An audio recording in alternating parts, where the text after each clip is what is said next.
जय श्री विठ्ठल. भक्तीच्या या सुंदर प्रवासात भक्ती विश्व मराठी चॅनल तुमचं मनोपूर्वक स्वागत आहे. आज आपण ऐकणार आहोत संत ज्ञानेश्वर महाराजांच्या जीवनातील एक अत्यंत प्रसिद्ध आणि भावस्पर्शी प्रसंग. मुक्ताईने ज्ञानेश्वर महाराजांच्या पाठीवर मांडे कसे भाजले. हा केवळ चमत्काराचा प्रसंग म्हणून पाहण्यापेक्षा या कथेमध्ये असलेलं भावंडांचं प्रेम, त्याग, योग सामर्थ्य आणि अहंकाराचा पराभव समजून घेणं अधिक महत्त्वाचं आहे. संत निवृत्तीनाथ, संत ज्ञानेश्वर, संत सोपानदेव आणि संत मुक्ताबाई ही चारही भावंडे लहान वयातच अनेक संकटांना सामोरी गेली. समाजाकडून त्यांना अनेकदा अपमान आणि विरोध सहन करावा लागला. तरीही त्यांच्या मनात कोणाविषयी द्वेष नव्हता. त्यांच्या जीवनाचा आधार होता ज्ञान, योग, भक्ती आणि परमेश्वरावरची श्रद्धा. एके दिवशी संत निवृत्तीनाथांना मांडे खाण्याची इच्छा झाली. मुक्ताईने भावाची इच्छा ऐकली आणि ती आनंदाने मांडे बनवण्याच्या तयारीला लागली. पण मांडे भाजण्यासाठी साधं खापर किंवा परळ आवश्यक होतं. म्हणून मुक्ताई ते आणण्यासाठी कुंभारवाड्याकडे निघाली. त्या काळात विसोबा चाटी नावाचा एक कर्मठ व्यक्ती या भावंडांचा विरोध करीत असे. त्याने गावातील कुंभारांनाही या भावंडांना स्वयंपाकासाठी मातीची भांडी देऊ नये अशी ताकीद केली होती. मुक्ताई कुंभाराकडे गेली, पण तिला खापर मिळालं नाही. मुक्ताईच्या हातात काहीच नव्हतं. ती दुःखी मनाने घरी परतली. घरी आल्यावर ज्ञानेश्वर महाराजांनी मुक्ताईचा उदास चेहरा पाहिला. त्यांनी प्रेमाने विचारले, मुक्ते, काय झालं? मुक्ताईने सर्व घटना सांगितली. मांडे करायचे होते, भावाची इच्छा पूर्ण करायची होती, पण खापरच मिळालं नव्हतं.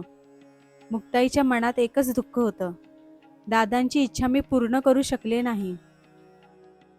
मुक्ताईला दुःखी पाहून ज्ञानेश्वर महाराज शांतपणे म्हणाले, मुक्ते, एवढ्याशा गोष्टीसाठी दुःखी का होतेस? आणि मग त्यांनी आपल्या योग सामर्थ्याचा उपयोग केला. ज्ञानेश्वर महाराजांनी योगधारणेने आपल्या शरीरातील जठराग्नी प्रज्वलित केला आणि आपली पाठ मांडे भाजण्या इतकी तापवली. त्यांची पाठ तप्त झाली आणि त्यांनी मुक्ताईला सांगितले, मुक्ते, आता माझ्या पाठीवर मांडे भाज. मुक्ताईने मांडे तयार केले आणि ज्या खापराची ती शोध घेत होती त्याची आता गरजच उरली नव्हती. ज्ञानेश्वर महाराजांच्या तप्त पाठीवर मुक्ताईने मांडे भाजण्यास सुरुवात केली. या संपूर्ण घटनेचा साक्षीदार एक व्यक्ती होता, विसोबा चाटी. ज्यांनी या भावंडांना त्रास दिला, ज्यांनी मुक्ताईला खापर मिळू दिलं नाही, तेच विसोबा हे अद्भुत दृश्य पाहत होते. त्यांच्या डोळ्यासमोर ज्ञानेश्वर महाराजांची पाठ तप्त झाली होती आणि त्यावर मुक्ताई मांडे भाजत होती. विसोबांचा अहंकार हादरला. त्यांना जाणवलं ही साधी मुलं नाहीत, यांच्यामध्ये विलक्षण आध्यात्मिक सामर्थ्य आहे. विसोबांना आपल्या चुकीची जाणीव झाली. ज्या संत भावंडांचा त्यांनी अपमान केला, त्यांच्याच चरणी ते शरण आले. या प्रसंगानंतर विसोबा चाटींच्या जीवनात मोठा बदल झाल्याचे संत परंपरेतील कथांमध्ये सांगितले जाते. पुढे ते संत विसोबा खेचर म्हणून प्रसिद्ध झाले.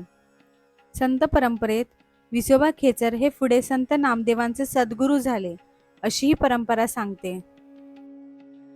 संत ज्ञानेश्वर महाराजांच्या जीवनातील हा प्रसंग आपल्याला सांगतो, देवाची खरी भक्ती ही केवळ पूजा करण्यामध्ये नसते. ती असते प्रेमात, त्यागात, सेवेत आणि अहंकार सोडण्यात. म्हणूनच संत ज्ञानेश्वर महाराज आजही महाराष्ट्राच्या हृदयात ज्ञानोबा माऊली म्हणून विराजमान आहेत. ज्ञानोबा माऊलींच्या चरणी मनोभावे प्रार्थना करूया. माऊली, आमच्या मनातील अहंकार दूर करा आणि भक्तीचा मार्ग दाखवा. देवावर श्रद्धा ठेवा, कारण भक्ती कधीच व्यर्थ जात नाही. जय श्री विठ्ठल, जय श्री राम, हर हर महादेव.